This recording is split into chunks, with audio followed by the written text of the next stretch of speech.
Bonjour à tous, mon nom est François Letarte et bienvenue sur ma chaîne JDR D30, une chaîne consacrée aux jeux de rôle sur table. La vidéo drôliste aujourd'hui va être une genre de vidéo-réponse à Cyril Benet sur sa vidéo « Ah les filles », dans laquelle c'est drôle parce qu'il a posté la vidéo. Il faudrait prendre le temps de l'écouter, les gens, parce qu'il y en a qui répondent toutes sortes d'affaires sur sa vidéo, tu sais, comme peut-être prenant position pour les filles ou whatever, mais tu sais, faut écouter sa vidéo. Okay, ce qu'il faut comprendre de sa vidéo, c'est qu'il explique que là d'où il vient, quand il a commencé, il n'y avait pas de filles qui jouaient au jeu de rôle. Il pensait peut-être que c'était ça partout dans le monde, tu sais, que c'était une activité exclusivement de gars, pas parce qu'ils voulaient pas de filles, c'est juste qu'ils n'avaient pas, tu sais, ça avait de l'air de pas les intéresser, fait qu'il se disait peut-être les filles ne s'intéressent pas au jeu de rôle, mais de découvrir au fil du temps, après un arrêt, puis de revenir, de voir qu'il y a plein de filles qui jouent au jeu de rôle, fait que de se demander, lui, des autres personnes à qui, je veux dire, nous, s'il y avait des filles quand on a commencé, puis comment c'était, tout simplement. C'est ça l'idée de la vidéo. Ah, les filles. Ouais, moi, dans les années 80, il y en avait des filles qui jouaient à des jeux de rôle. Fait que moi, je leur rends hommage. Hein? On les aime toutes. On est content de les avoir. Puis, c'est ça. Je vais peut-être vous raconter des anecdotes de comment ça s'est passé, les filles qui rentraient en jeu de rôle. OK, c'est pas supposé être quelque chose d'inusité. Mais c'est vrai que même aujourd'hui, en 2018, en général, il y a probablement plus de gars qui jouent au jeu de rôle. Probablement plus de gars qui font des jeux de rôle. Mais, je veux dire, la quantité de filles augmente et la proportion devient de plus en plus importante. T'sais, donc, c'est très intéressant comme perspective. T'sais, on est très content de ça. Moi, je suis très content de ça. Donc, voilà. Je vous dirais même, depuis 2 ans, mes tables sont majoritairement de filles. En tant que maître de jeu, j'ai quasiment eu plus de filles que de gars. Ça, je vais vous revenir avec ça. Pour commencer, parlons de ma petite histoire encore. On recule de 32 ans dans le passé, quand j'ai commencé à jouer à des jeux de rôle. Bon, ma première table à vie en tant que joueur, il n'y avait pas de filles, c'était juste des gars dans une activité de bibliothèque. Ceux qui suivent ma chaîne connaissent déjà l'histoire. Même, j'ai eu ma boîte rouge de Donjons et Dragons. Je me suis dit, c'est extraordinaire, il faut que je puisse faire ça. Fait que là, j'avais pas vraiment de réseau de joueurs. Fait que j'ai recruté mon frère, mon voisin de droite, Patrick, et il y avait ma voisine, Sophie, ma voisine de gauche, que j'ai dit, hey, ça te tente-tu d'essayer ça? Puis elle a dit oui, puis elle a embarqué. Puis, tu sais, Patrick, qui connaissait bien Annie, qui, elle, il l'a recruté aussi. Fait que, tu sais, j'avais ma première game à vie, là, on monte en 1986. J'avais 2 filles, 2 gars. Tu sais, j'avais déjà une grosse proportion de filles pour une époque où on pensait que les filles s'intéressaient pas, mais j'avais 2 filles. Bon, est-ce que j'ai réussi à les convaincre à continuer le jeu de rôle? Non. C'était ma première game à vie. Je savais pas trop comment ça marchait. Tu sais, j'avais très peu d'expérience de joueur. J'avais compris un peu le principe. Les gars sont restés, les filles sont pas restées. Sophie, je pense qu'elle a rien compris. Jamais revenue. J'ai redemandé, ça tente-tu de rejoindre? Elle m'a dit non. Annie, par contre. Ah, ça, Annie. Je dirais, là, ma première aventure de jeu de rôle à vie que j'ai fait, c'est Annie qui a brillé le plus. Annie joue un clerc. Tu sais, c'est la seule que j'ai comme autant de détails. Mon frère joue un guerrier, je me souviens de son personnage. C'était peut-être le 2e le plus brillant dans toute cette histoire-là. Mais Annie a joué un clerc. C'était le château fort qu'on fait du pays. Je savais pas comment runner cette aventure-là. Ils se sont pitchés dans les cavernes. Ils ont décidé d'en explorer une. Puis à un moment donné, c'était Annie qui menait le groupe. Elle avait comme compris l'affaire. Elle avait des idées. Puis tu sais, elle faisait des plans. Puis tu sais, ils ont réussi à faire une caverne où il y avait un prêtre qui faisait un rituel que j'avais décidé, puis tu sais, ils ont réussi à le prendre en tenaille. Eux autres, c'était des premiers niveaux, puis le prêtre, c'est un 3e niveau. Puis ils ont réussi à le battre, tu sais. Puis c'est ça, c'était Annie qui avait tout pensé à ça, tu sais. Fait que, tu sais, déjà, ouais, tu sais, je pense que, regarde, moi, ça m'a prouvé, là, d'emblée, ça m'a prouvé que les filles pouvaient faire du jeu de rôle facilement, tu sais, à une époque où je savais pas qu'il y avait pas de filles, moins de filles que de gars, ou je ne sais pas. Tu sais, oui, on dirait qu'il y avait plus de gars, mais tu sais, pour moi, il n'y avait pas de barrière, là, tu sais, c'est la fille qui a volé le show, là, à ma première partie, tu sais. Fait que Annie, que je salue d'en haut, OK, elle n'est plus de notre monde, mais j'ai j'ai un souvenir très fort de cette fille-là. Mais c'est ça, fait que voilà, c'était ma première table de jeu de rôle. Après ça, Qu'est-ce que j'ai eu? Bon, j'ai joué avec des gars à Marvel.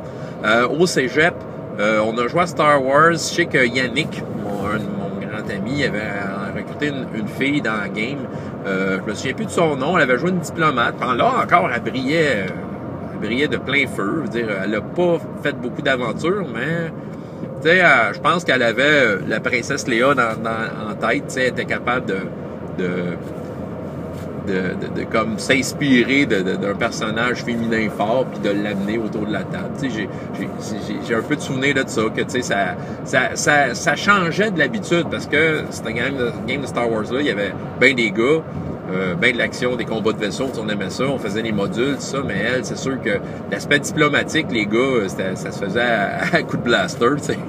Fait que là, il y avait une diplomate qui savait pas se battre puis qui parlait. Fait que, tu sais, ça avait amené, cette fois-là, je trouve que ça avait amené quoi d'intéressant.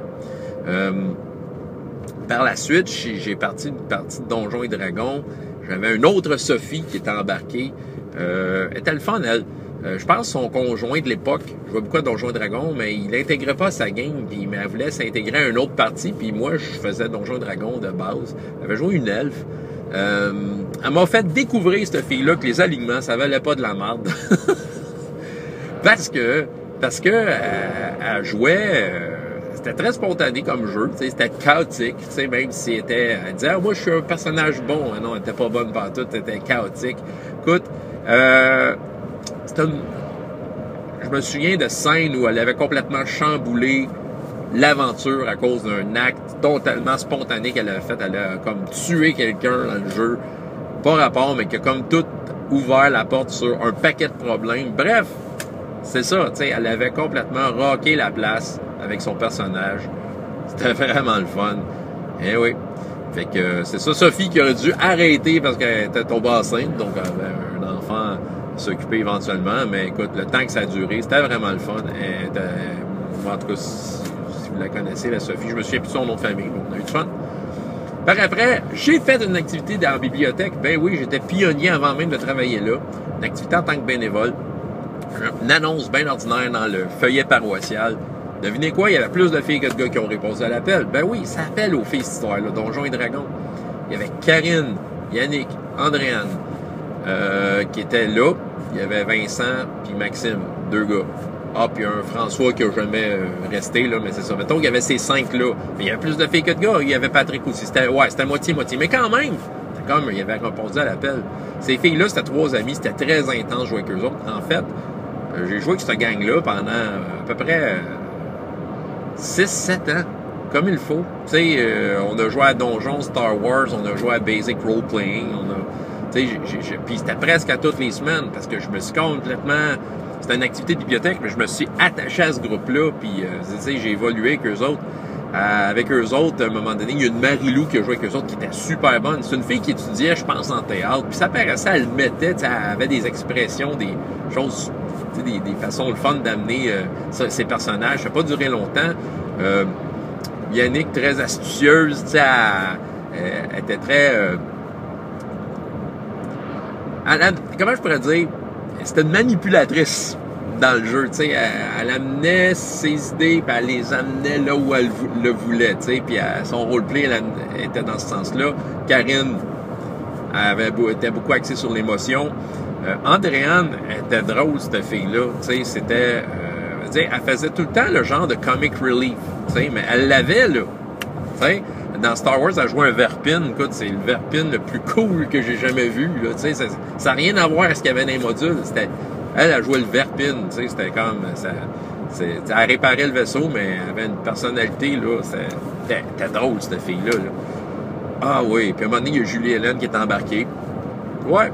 C'est ça. Elle rockait à la place. Elle était capable d'en amener, elle était capable d'en faire puis d'en donner. Ouais. Je suis sûr que je vais en oublier dans mes histoires. J'ai eu, par après, une game de donjon, il y avait Michel. Ah oui, Michel, on avait du fun. Tu sais, je pense qu'elle aimait ça être là. C'était une fille dans la vraie vie qui était une fille de social, tu sais, très axée sociale. Elle aimait être entourée de gens, puis elle l'est toujours, tu sais. Fait que, tu sais, le jeu de rôle était une façon pour elle d'avoir une gang, puis c'est ça. Puis elle a quand même été fidèle à la game pendant un bien bon bout de temps. C'était vraiment le fun. sais, c'est ça, j'ai aimé jouer avec elle. Tu sais, c'était une game amicale, tu sais, c'est ça. Tu sais, le niveau de roleplay, il était pas tout à fait là, mais je l'exigeais pas. Tu sais, c'était comme, on se voyait le vendredi. Michel était là. J'étais tellement heureux de l'avoir dans ma game que c'est ça. Maintenant, elle avait amené une Francine autour de la table. Ça n'a pas marché, Francine, désolé. Bah, tu sais, elle a juste pas embarqué dans le trip du jeu de rôle. Par la suite, ben, j'ai eu Annick, ma conjointe, qui a commencé à jouer, tu sais, une super bonne rôliste. Elle, là, m'a tapé ses doigts à ma blonde, là. Elle est bonne, Simonac.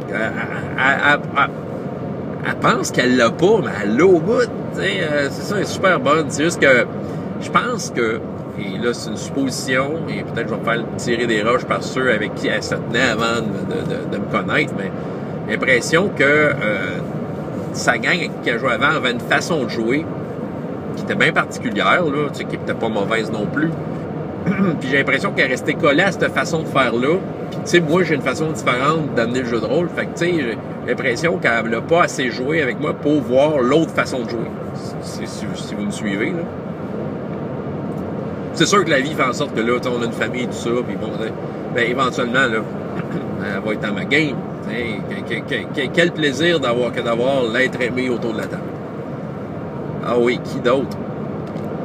Mélanie. Ça, c'en est un autre qui pensait qu'il l'avait pas. Crème, elle était super bonne.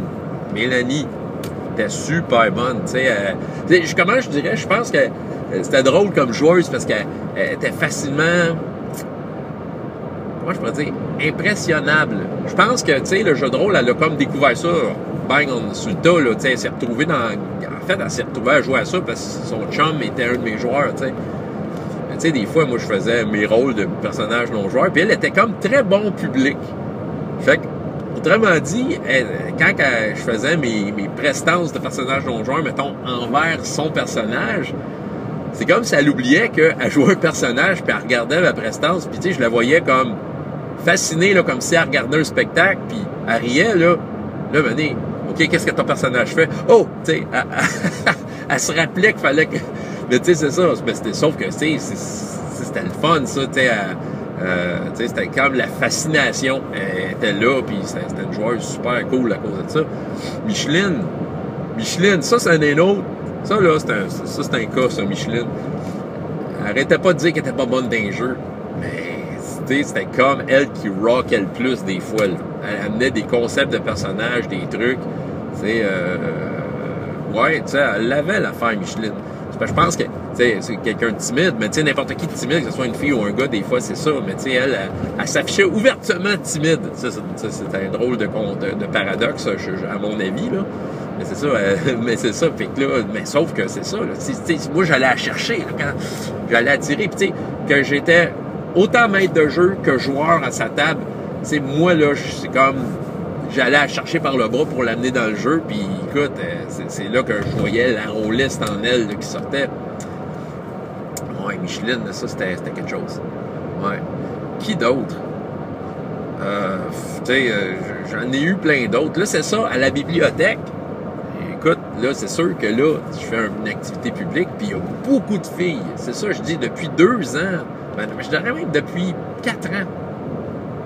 Mes prestances de maître de jeu, là, j'ai eu plus de filles autour des tables que de gars. Puis les filles sont souvent celles qui vont rocker le plus la table.